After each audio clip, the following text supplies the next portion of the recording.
Quand j'ai commencé le sim racing, je pensais que j'allais rouler comme Max Verstappen direct. Résultat, premier virage, je me mange le mur. Donc aujourd'hui, on va voir ensemble les 10 erreurs que tous les débutants ont déjà fait. Et surtout, comment les éviter. Erreur numéro 1, ne pas avoir de point de freinage. L'erreur, c'est que beaucoup de débutants freinent à l'instinct. Donc soit trop tard et ils bloquent les roues, sortent de la piste ou frappent la voiture de devant, ou soit trop tôt où ils doivent remettre un coup de gaz pour entrer dans le virage. C'est un problème parce que tu perds du temps, tu abîmes tes pneus et surtout tu risques l'accrochage. Donc le conseil, c'est de bénéficier des essais libres avant de partir en course et tu te places un repère avant chaque virage. Tu repères un point de freinage fixe pour savoir quand tu dois freiner. Et pendant au moins 5 tours, tu pourras les changer petit à petit pour avoir ton meilleur point de freinage. Bien évidemment, c'est pas en 5 tours où tu vas avoir la meilleure trajectoire, mais ça t'arrêtera jamais de l'apprendre. Et même pendant ta course, tu vas pouvoir changer légèrement ton point de freinage pour pouvoir avoir le meilleur point de freinage face à tes coéquipiers. Non, face à tes adversaires. Typiquement, les panneaux 100 mètres, les panneaux 200 mètres, les marquages au sol, le début des vibreurs, des poteaux de sponsor, tout ça peut te servir comme point de freinage. Erreur numéro 2, tourner trop tôt. Ça, c'est encore l'erreur que même moi je fais, que je n'arrive pas à enlever. Mais on va travailler ensemble pour pouvoir réussir à la faire disparaître. L'erreur, c'est que le débutant panique et jette la voiture dans le virage. Résultat, il sort trop large, il y a une moins bonne accélération pour la suite. Typiquement, à Bahreïn, le dernier virage, cela faut pas rater, parce que ça t'es dans la merde pour tout le reste de la ligne droite. C'est un problème parce que tu perds ta trajectoire idéale, et tu as une moins bonne accélération pour la ligne droite qui va suivre. Et tu laisses bien évidemment la porte ouverte au dépassement. Pour ça que mon conseil, c'est d'apprendre à sacrifier l'entrée, pour privilégier la sortie. Tu regardes plus loin, tu tournes plus tard, et tu privilégies la sortie. C'est encore une erreur que même moi je fais, et je me donne à fond pour ne plus la faire. Mais c'est pas en 5 minutes où ça va partir. Il faut des heures et des heures d'entraînement. Erreur numéro 3, changer trop souvent de voiture. Le débutant malheureusement passe d'une GT3 à une Formule 1. Puis il va tester 5 circuits différents en l'espace de 3 heures. Et c'est pas comme ça malheureusement qu'on va apprendre. Pourquoi c'est un problème? Parce que tu n'apprends malheureusement jamais vraiment. Tu n'as pas le temps de te familiariser avec la voiture ou le circuit. Le circuit va changer de semaine en semaine, donc ça c'est normal. Mais la voiture tu peux tout le temps l'avoir avec toi, alors que le circuit non. Et si tu changes tout le temps de voiture, tu seras toujours en mode découverte, et tu vas jamais pouvoir vraiment progresser. Moi ce que je te conseille c'est de rester sur une seule voiture et de progresser avec. Après quand tu vas monter en rang et débloqueras une nouvelle catégorie, tu pourras changer de voiture. En plus niveau financier, si tu joues à iRacing, ça va faire un peu mal au cul de toujours dépenser dans des voitures. Moi typiquement ma voiture sur Le Mans Ultimate c'est la GT3 Mercedes. À vous maintenant de trouver la vôtre. L'erreur numéro 4 c'est d'oublier de chauffer les pneus et les freins. L'erreur c'est que tu sors des stands et t'attaques direct. Ou alors tu bénéficies pas de ton tour de formation pour ta course. Du coup tu attaques trop fort et premier virage tu spins. Pourquoi c'est un problème? Parce que les pneus froids est égal à moins bonne adhérence, donc tu vas pouvoir moins tourner dans les virages comme il faut. Et les freins froids, une distance de freinage plus grande. Donc c'est pas au premier tour avec des freins froids que tu vas pouvoir tenter le dive bomb. Mon conseil c'est de faire 1 ou 2 tours tranquilles avant d'attaquer, en zigzagant comme il faut et en mettant des coups de frein pour chauffer les disques. Après ça tu vas pouvoir attaquer sereinement et tenter tes dépassements. Ou ton tour qualification si t'es en qualif. Mais, parce que oui il y a un mais, sur certains jeux comme le Mans Ultimate, en tour de formation, faut éviter de trop tourner et trop zigzaguer. Parce que là tu vas être considéré comme un erratic driver et te ramasser un DT dans la face. Un DT, pour ceux qui ne le savent pas, c'est une pénalité qui gâche ta course. Pour ça que sur le Mans Ultimate, mon vrai conseil à moi, c'est de chauffer les freins lors du tour de formation. Mais par contre, le premier tour, faire vraiment attention et pas tout tenter sur le premier virage. Sauf exception bien sûr, parce que si tu sais que ton pilote devant toi est meilleur que toi, tu peux tenter un petit truc, mais à faire gaffe. Erreur numéro 5, fixer le virage au lieu de la sortie. Ça on l'a tous déjà fait en débutant le sim racing, c'est de regarder que la vente par choc ou que le point de corde du virage. Alors que la vision c'est pas ça. Pourquoi est-ce que c'est un problème? Parce que si tu regardes trop près de toi, donc le pare-choc, ton cerveau va mal anticiper ce qui se passe après, et tu vas forer ta trajectoire. Mon conseil c'est vraiment de regarder là où tu veux aller.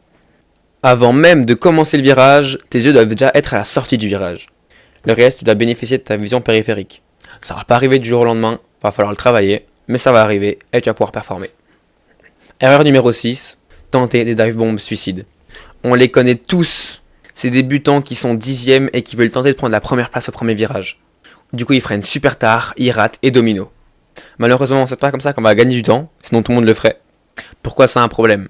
Parce que tu freines trop tard. Donc tu rates ton freinage, tu piques sur les freins, tu bloques tes roues et tu rentres dans les personnes devant toi. Typiquement Monza ou T1, bonne chance pour y arriver. C'est très rare les moments où j'ai réussi à passer le premier virage à Monza sans accident. Et le problème avec ça c'est que tu mets pas que toi en danger, tu mets tous les autres. Il y en a peut-être, eux c'est leur course de rank up et ils doivent absolument pas rater cette course et toi tu leur rentres dedans.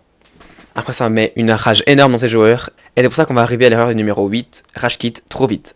L'erreur que on a déjà fait, c'est un crash au premier virage, typiquement avec un dive bomb suicide, du coup ton véhicule il est mort et tu as le F4. Pourquoi c'est un problème? Bien évidemment parce que tu n'apprendras jamais à gérer une voiture abîmée. Si par exemple tu fais une longue course d'endurance avec toute une équipe, et que tu fais le départ, et que tu fais un accident au départ, tu vas pas abandonner tout le monde et faire un F4. Tu vas essayer de la remettre sur piste et de l'amener au pit. Et en plus de ça, ton safety rating va souffrir. Pour ça que moi je te conseille vraiment de finir tes courses, tu te manges un mur, tu retournes sur la piste et tu essaies de la ramener. Quitte à faire un tour de 3 minutes à la place de 1,50, tu vas pouvoir la ramener au stand, tu vas attendre 10 minutes au stand et repartir. Tu vas finir la course dernier, mais au moins tu l'as fini. Et pour ton safety, c'est déjà mieux. L'erreur numéro 8 que je vais te donner, c'est une mauvaise calibration de ton volant ou de tes pédales. Avant de commencer le simu, tu dois être sûr que tout est bien calibré. Donc si tu as un Moza comme moi, tu vas dans le Moza Pit House et tu calibres tout. Ça va prendre 5-10 minutes, mais au moins tout sera bien centré, tout calibré en fonction de ton jeu.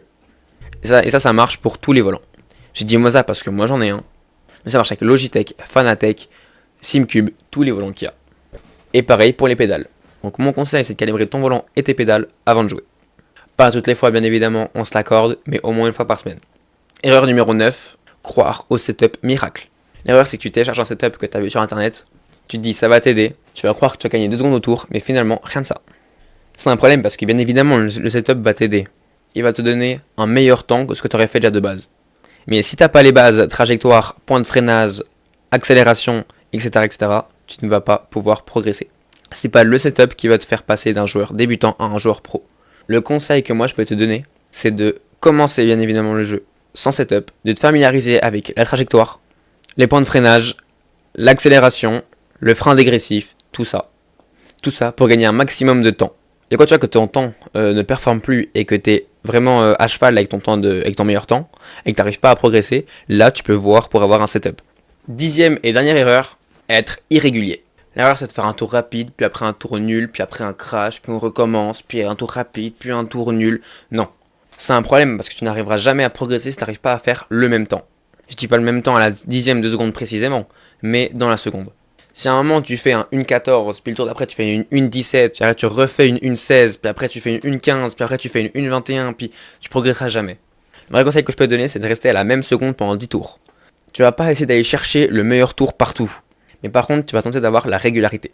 À la place de tenter de faire 1,14 qui est ton meilleur tour, tu vas tenter de faire 1,15 régulier et le garder pendant au moins 10 tours.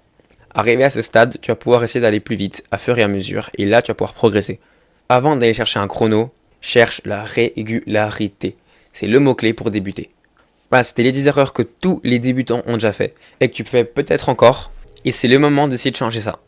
Bien évidemment, en commençant, je faisais toutes ces erreurs. Mais à fur et à mesure, j'ai bossé, et puis maintenant il n'y en a qu'une seule qui me peine, c'est tourner trop tôt. Toi, dis-moi en commentaire laquelle tu fais le plus souvent, et abonne-toi parce que d'autres vidéos arrivent. Maintenant, si tu veux venir me voir jouer, je fais en stream sur Twitch assez souvent.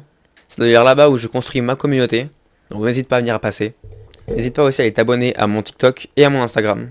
Tout est en description de cette vidéo. Et tu peux aussi rejoindre mon serveur Discord pour être informé de tout ce que je fais. Voilà, j'espère que cette vidéo t'aura plu et qu'elle aura été bénéfique pour toi. Maintenant, on se retrouve sur la piste et à bientôt.